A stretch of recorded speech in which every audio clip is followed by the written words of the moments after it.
Good morning વિદ્યાર્થી મિત્રો, શ્રદ્ધા એજ્યુકેશન ઓનલાઈન લેક્ચરમાં આપનું હાર્દિક સ્વાગત છે.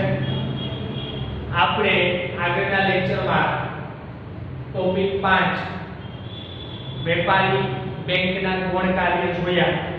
હવે અહીંયા આપણે જોવાના શિડ્યુલ બેંકો વિશેની માહિતી કે ભારતમાં વેપારી બેંકોનું અસ્તિત્વ કઈ રીતના છે.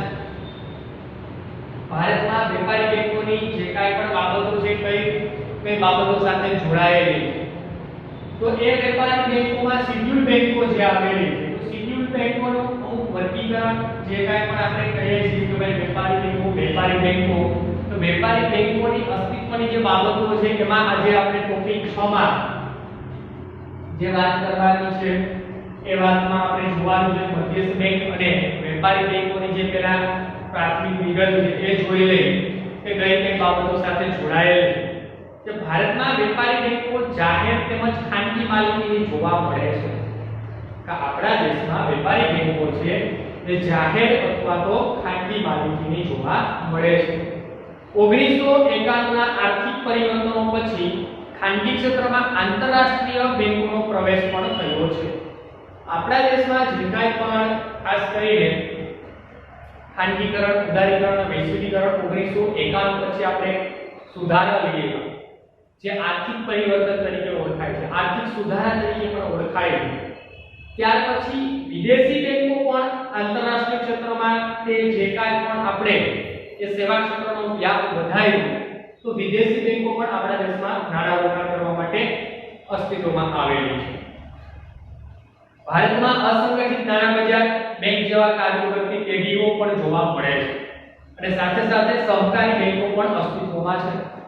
કે આપણા દેશની જે વાત કરવામાં આવે તો જૂની પુરાણી જે કાંઈ પણ આપણી આઝાદી પૂર્વેથી લઈને અત્યાર સુધી જે કાંઈ સંસ્થાઓ અસંગઠિત જેને કહેવાય, જે આરબીઆઈ થોડી મધ્યસ્થ બેંક કે વેપારી બેંકના રૂલ્સ એન્ડ રેગ્યુલેશનમાં હોતી નથી, તો એક સેના અસ્તિત્વમાં આવે છે. તો એ બાબતો સાથે એની જે કાંઈ પણ પ્રતિક્રિયાઓમાં કે જે એને ફાઇનાન્સ કરતી પેઢી તરીકે ઓળખવામાં આવે છે. એ છૂટક રીતના છે, કોઈ એનું સંગઠન નથી. તો એવી સંસ્થાઓ પણ આપણા દેશમાં કાર્ય કરે છે અને સાથે સાથે સહકારી બેંકો પણ આપણા દેશમાં જોવા મળે છે.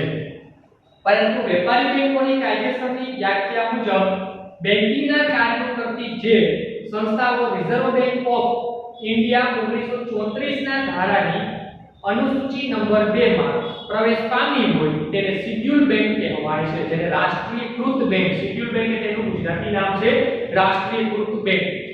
કઈ બેંક પ્રમાણે તો કે આપણા દેશના 1934 આરબીઆઈ ની જે સ્થાપના થઈ છે એની જે અનુસૂચિ નંબર 2 છે એ અનુસૂચિ 2 માં આવતી જે પ્રવેશ પામેલી બેંક હોય તેને શિડ્યુલ બેંક તરીકે ઓળખવામાં આવે છે. કે જે નાણાકીય કાર્યો કરતી હોય, બેંક મુજબનું કાર્ય કરતી હોય તેવી સંસ્થાઓને બેંક તરીકે, શિડ્યુલ બેંક તરીકે ઓળખવામાં આવે છે. અને તે જ ખરી બેંક છે. આવી બેંકોને રિઝર્વ બેંકના બધા જ નિયમો અને ધારાધોરણો લાગુ પડે છે.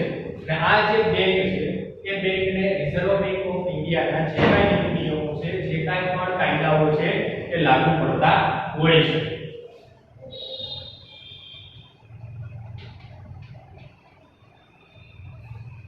હવે અહીંયા આપણે જોવાનું છે વેપારી બેંકોનું જે શિડ્યુલ બેંક તરીકે આપણે જે અસ્તિત્વ છે તે કઈ બાબતો સાથે જોવા મળે છે, કઈ રીતના એનો વિભાગ જોવા મળે છે. તો અહીંયા આપણે ટોપિક 6 માં શિડ્યુલ બેંકો છે એ શિડ્યુલ બેંકોમાં પ્રથમ છે વેપારી બેંકો અને સાથે સહકારી બેંકોનું પણ અસ્તિત્વ. આ સહકારી બેંકો છે એ એક પ્રકારનું જાહેર સાહસ છે જે સંઘ દ્વારા સંચાલિત હોય છે, મંડળી દ્વારા સંચાલિત હોય છે અને ત્યાં એમાં આરબીઆઈ ના નિયમો લાગુ પડે છે. અને જે ઓરિજિનાલિટી પ્રમાણે જોઈએ કે શિડ્યુલ બેંકો કે જે રાષ્ટ્રીયકૃત બેંકો જેને કહીએ આપણે, તો રાષ્ટ્રીયકૃત બેંકોમાં વેપારી બેંકો અને વેપારી બેંકોમાં જે 4 રીતના વેપારી બેંકોનું અસ્તિત્વ આપણા દેશની અંદર જોવા મળે છે. એમાં જાહેર ક્ષેત્રની વેપારી બેંક એટલે કે સીધું આપણે જે કાંઈ પણ સરકાર દ્વારા જેને મૂડીરોકાણ કરવામાં આવેલું હોય, જે આરબીઆઈ ના નીતિ નિયમોનું પાલન કરતી હોય, આરબીઆઈ આપણે પાલન તો કરે છે પણ આની ઉપર સીધો સરકારનો હસ્તક્ષેપ છે. તે જાહેર ક્ષેત્રની બેંકો એમાં જેમાં 51% મૂડીરોકાણ કેનું હશે તો કે જાહેર ક્ષેત્ર દ્વારા જે સંચાલિત માળખું છે એમાં સરકારની પોતાની 51% મૂડીરોકાણ હોય છે. 49% મૂડીરોકાણ આપણે જે કાંઈ વ્યક્તિઓથી શેર ખરીદી શકે છે. તો એ રીતના પણ વેપારી બેંક જે પ્રથમ જાહેર ક્ષેત્રની વેપારી બેંકો, બીજો ક્રમ આવશે ખાનગી ક્ષેત્રની વેપારી બેંકો જેમ કે HDFC, axis, ICICI bank, IDBI bank, આ બધી ખાનગી ક્ષેત્રની બેંકો છે. તે ખાનગી ક્ષેત્રની બેંકો એ પર્ટિક્યુલર જે કાંઈ પણ ક્ષેત્ર માટે સ્થાપવામાં આવેલી છે એ ક્ષેત્રનો વિકાસ થાય, તે ક્ષેત્ર માટે નાણાંની જરૂરિયાત હોય, એ ક્ષેત્રમાં ઉદ્યોગ, વેપારીઓ, ખેડૂતો, નાના વર્ગના રોકાણકર્તાઓ માટે પણ આ પ્રકારનું જે બેંક મૂડી રોકાણ કરતી હોય છે. આમાં 51% મૂડી રોકાણ કોઈ વ્યક્તિગત અથવા સંસ્થાનું હોય છે જેને ખાનગી બેંક તરીકે ઓળખાય. પણ એમાં નીતિ નિયમો તો RBI ના પૂરેપૂરા છે જે પહેલામાં છે. ત્યાર પછી ભારતમાં કામ કરતી વિદેશી બેંકો, એમાં મૂડી રોકાણ તો કે ભાઈ અમેરિકાની બેંક છે, ઇંગ્લેન્ડની બેંક છે, દક્ષિણ આફ્રિકામાંથી આવેલી બેંક છે, સ્વિટ્ઝરલેન્ડની બેંક છે અને આપણા દેશમાં સ્થપાયેલી છે. મૂડી રોકાણની 51% અત્યારે કરવામાં આવી છે. પણ એની બાબતમાં 51% મૂડી રોકાણમાં 49% મૂડી રોકાણ સીધું એ કરી શકે. 51% રૂલ્સ એન્ડ રેગ્યુલેશન પ્રમાણે ભારત સરકાર જે કાંઈ પણ વ્યક્તિઓ કે જે કાંઈ પણ સંસ્થાઓ છે એને આમંત્રણ આપીને રોકાણ કરી શકાય. પણ એ વિદેશી બેંક છે કે જે સંચાલિત છે ભારત આપણા દેશમાં અને આપણા દેશના નાગરિકો માટે સુવિધા પૂરી પાડે. ત્યાર પછી પ્રાદેશિક ગ્રામ્ય બેંક જેને આપણે રૂરલ ડેવલપમેન્ટ બેંક તરીકે ઓળખાવી શકીએ. તો આ પ્રાદેશિક ગ્રામ્ય બેંકો છે કે જેમાં પણ આ રીતના જે સંચાલિત માળખું છે એ માળખાની જે બાબતો છે તે બાબતોની જે કાંઈ પ્રતિક્રિયાઓને જોવામાં આવતી હોય છે, પ્રતિક્રિયાઓનું પાલન કરવામાં આવતું હોય છે, એની સાથે જોડાઈને કામ કરવામાં આવતું હોય છે. ત્યાર પછી સહકારી બેંકો જે નાના ઉદ્યોગો, લઘુ ઉદ્યોગો, ખેતી ક્ષેત્ર માટે જે સંસ્થા સંચાલિત છે અને એના માટે સંઘ દ્વારા કે સહકારી એટલે મંડળની રચના થઈ. સરકારી ને સહકારી 11મા ધોરણમાં તમે જોઈ ગયા હશો કે જે આપણે કાપડની મિલો, ખાંડની મિલો, આવી જે સહકારી ધોરણે જેમ કે બેસ્ટ ઉદાહરણ છે અમૂલ દૂધની જે ડેરી છે તે સહકારી ધોરણે વર્ગીસ કુરિયન દ્વારા જે કાંઈ પણ એની સાથે જે કાંઈ પણ અલગ અલગ વ્યક્તિઓ જોડાય તો સરદાર પટેલની આગેવાની અને એની સાથે જોડાયેલા બીજા ઘણા બધા વ્યક્તિઓ દ્વારા એની સ્થાપના કરી. અત્યારે જો એ જે કાંઈ પણ સહકારી ધોરણે ચાલતું એ માધ્યમ છે જે વિશ્વમાં સારામાં સારી પ્રોડક્શન અને જે પ્રોફિટ કરતી પેઢી છે. તો એ પણ સહકારી જે બેંકો છે એ આ કાર્ય માટે અને જે સંસ્થાઓ છે એ સંસ્થાઓને જે નાણાંની જરૂરિયાત છે, જે કાંઈ પણ અલગ અલગ પ્રકારના જે કાંઈ પણ પ્રોત્સાહનની જરૂરિયાત છે પૂરા પાડે છે. તો આ પ્રમાણે શેડ્યુલ બેંક, વેપારી બેંકો અને સહકારી બેંકો જે જોવા મળે છે. તો અહીંયા આપણા આ શેડ્યુલ બેંકોનું અસ્તિત્વ છે.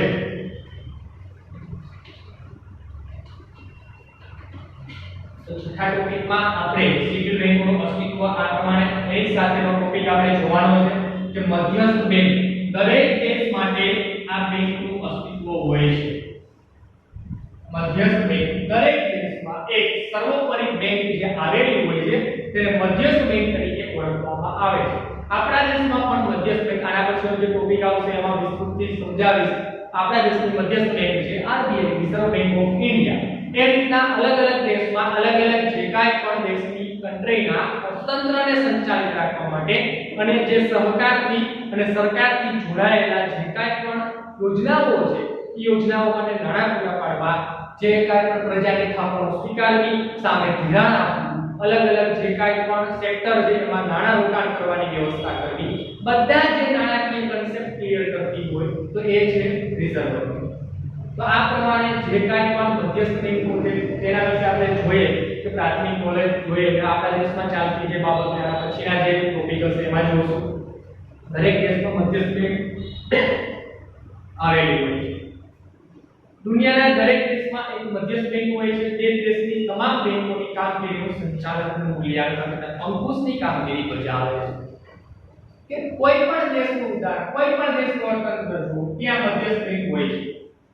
ત્યાં એ માળખું સંચાલિત છે કે એમાં જે નાણાકીય બાબતો છે અને બેંકો ઉપર સંચાલન અને અંકુશ રાખવાની, નાણાકીય નીતિઓ તૈયાર કરવાની બધી કામગીરી બજાવતી હોય છે. ઉપરાંત મધ્યસ્થ બેંક ગ્રાહકોના તથા પ્રજાના હક અને હિતની જાળવણી કરવાની કામગીરી પણ કરે છે. અને આપણે જે કાંઈ પણ એકાઉન્ટ ખોલાવીએ છીએ અને નાણાં મૂકીએ છીએ તો આ બેંક મધ્યસ્થ બેંકના રૂલ્સ એન્ડ રેગ્યુલેશન પ્રમાણે જે બેંક તમને વ્યાજ ચૂકવે છે એ આરબીઆઈ આપણા દેશની છે એ નક્કી કરેલું. વિદેશમાં જો કોઈ બીજા દેશનું ઉદાહરણ લ્યો તો ત્યાંની મધ્યસ્થ બેંકે નક્કી કરેલું. તો આ પ્રમાણે મધ્યસ્થ બેંકની જે કામગીરી છે એ જોવા મળે છે. એમાં આર્થિક બેંક કહે છે કે મધ્યસ્થ બેંક એટલે એવી સંસ્થા કે જેને દેશના સામાન્ય હિત, મધ્યસ્થ બેંક આર્થિક બેંક નામના વ્યક્તિ છે એને બાબત સામાન્ય વ્યાખ્યા આપેલી છે કે ભાઈ એક સામાન્ય સંસ્થા દ્વારા જે સેવા આપવામાં આવે છે માટે અર્થતંત્રના નાણાંના જથ્થાના વિસ્તરણ અને સંકોચનની જવાબદારી સોંપવામાં આવી છે. કે અર્થતંત્રની અંદર નાણાંનું વિસ્તરણ અને સંકોચ, જ્યારે અર્થતંત્રમાં પુરવઠો ઘટે છે તો આરબીઆઈ આપણા જે મધ્યસ્થ બેંક છે તેના નીતિ નિયમો બદલાવશે, જેમાં સસ્તા દરે લોન આપવી, પાછું માર્કેટની અંદર પુરવઠો આવી જશે, પુરવઠો વધી જાય પાછું સંકોચન કરવાનું થાય ત્યારે પાછું એ ધિરાણ કટ કરી નાખશે. આગળ નાણાકીય નીતિઓ જોશું એટલે આગળ સમજાઈ જશે કે માર્કેટની અંદર નાણાં જે સાધનો છે કયા કયા સાધનો મધ્યસ્થ બેંક ઉપયોગ કરી અને આપને અને પ્રજા જે કાંઈ પણ અર્થતંત્ર આપણી યોજનાઓ આપણી પાસે જે નાણું છે હકીકતમાં એની વેલ્યુએબલ કેટલી રીતના નક્કી થયેલી હોય. તો આ જે બાબતો છે જે બાબતો સાથે મધ્યસ્થ બેંકની આ કામગીરી દરેક દેશમાં સોંપવામાં આવેલી હોય અને એ બેંક જે કાંઈ પણ ત્યાં સ્થાનિક બેંકો ઉપર નીતિ નિયમો નક્કી કરતી હોય તેને મધ્યસ્થ બેંક તરીકે ઓળખાવી શકાય. આમ મધ્યસ્થ બેંક એટલે દેશની સર્વોચ્ચ બેંક જેનું મુખ્ય કાર્ય નાણાં બજાર અને બેન્કિંગ ક્ષેત્રને મદદ કરવાનું, તેનું નિયંત્રણ કરવાનું અને તેને પ્રોત્સાહન આપવાનું છે. મધ્યસ્થ બેંકનું જે કાર્ય છે જે કઈ બાબતો છે તો મુખ્ય કાર્ય શું છે કે જે બેંકો છે એના ઉપર નાણાં બજારનું અસ્તિત્વ રાખવું, એને પ્રોત્સાહન આપવું, એને પ્રજાના સાથે જે કાંઈ પણ આર્થિક હિત છે એ પણ જાળવવાના છે અને નાણાંની સ્થિરતા જાળવવાનું મુખ્ય કામ છે. કે પુરવઠો વધવો પણ ન જોઈએ અને પુરવઠો ઘટવો પણ ન. જો પુરવઠો વધી જાય તો ફુગાવો સર્જાય અને ફુગાવો સર્જાય તો માર્કેટની અંદર કામ કરવા વાળા જે વ્યક્તિઓ છે એ પોતાનો ખર્ચ વધારી દેતા અથવા આવક વધતા એ સામાન્ય કામ ઉપર જવા તૈયાર નથી. અત્યારે પરિસ્થિતિ કેવી છે? મંદીની છે કે પુરવઠો માર્કેટની અંદર એ લોકો ઠાલવે છે, નાણાં માર્કેટની અંદર મૂકે છે. અત્યારે તમે બેંકમાં લોન લેવા જશો ને તો તમને 7 થી 6% ની અંદર લોન મળી જશે અને આજથી 6 મહિના પહેલા લોન લેવા ગયા હોય તો 9% 12% લેવા, કારણ કે ત્યારે તેજી ચાલી હતી, અત્યારે મંદી છે. તો આ પ્રમાણે જે સ્થિરતા જાળવવાનું કાર્ય છે મધ્યસ્થ બેંક પાસે અને દરેક બેંક માટે સરકાર નિયમ બનાવતા હોય, દરેક વર્ગ માટે પણ અલગ અલગ નિયમો હોય છે. સમગ્ર અર્થતંત્ર પર નાણાંની હેરાફેરી અને અસર થતી હોય છે જે દેશની આર્થિક વૃદ્ધિ તથા વિકાસને અસર પહોંચાડે છે. નાણાકીય વ્યવહારોના નિયંત્રણ તથા નાણાંના મૂલ્યની જાળવણીની જવાબદારી મધ્યસ્થ બેંક દ્વારા કરવામાં આવે છે. કે આખા અર્થતંત્ર ઉપર મધ્યસ્થ બેંકનો હસ્તક્ષેપ છે. મધ્યસ્થ બેંક જે નક્કી કરે એ જ પ્રમાણે ત્યાંની પ્રજાને જે કાંઈ પણ બાબતો છે, જે કાંઈ પણ રૂટીન બાબતો હોય છે એની સાથે એની કનેક્ટિવિટી થતી હોય છે. નાણાકીય પુરવઠો વધારવો કે ઘટાડવો, અર્થતંત્રની અંદર નાણાંની સ્થિરતા જાળવવી, આ બધી બાબતો એને સલાહ સૂચનો બીજી બેંકને આપતી હોય છે. મધ્યસ્થ બેંક આમ કરવા માટે નાણાકીય નીતિ ઘડે છે અને ટૂંકમાં મધ્યસ્થ બેંક અર્થતંત્રમાં આર્થિક સ્થિરતાની જવાબદારી સ્વીકારે છે.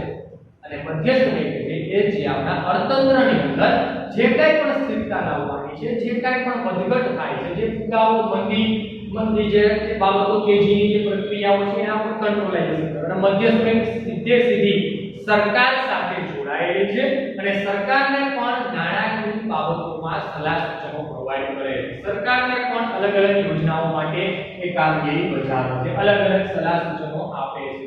તો આ પ્રમાણે આપણા દેશમાં શેડ્યુલ બેંકનું અસ્તિત્વ છે આ પ્રમાણે છે અને મધ્યસ્થ બેંક દરેક દેશ માટે હોય જ છે અને એની પ્રાથમિકતા આ પ્રમાણે જોવા મળે છે.